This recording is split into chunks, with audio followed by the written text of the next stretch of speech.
আসসালামু আলাইকুম গাইজ আজ দেখাবো আমরা পাবনা জেলার নগরবাড়ি ঘাট। এই নগরবাড়ি ঘাটতে কিন্তু যমুনা সেতু হওয়ার আগে উত্তরবঙ্গের যত যানবাহন চলাচল করত, ঢাকাতে যাওয়া আসা করত, সবগুলোই কিন্তু এই নগরবাড়ি ঘাট দিয়ে যাওয়া আসা করত।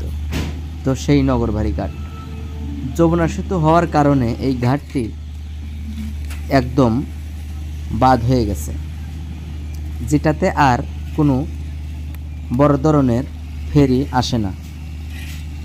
এখন কিন্তু নগরবাড়ি ঘাটে আবার পোর্টের কাজ চলছে। এই নগরবাড়ি ঘাটটি আবার চালু হচ্ছে। এখন নদী বন্দর দিয়ে যে সকল জাহাজগুলো আসবে, সব জাহাজ এখন এই নগরবাড়ি ঘাটে এসে বের করবে। তো এটি সেই উত্তরবঙ্গের নগরবাড়ি ঘাট।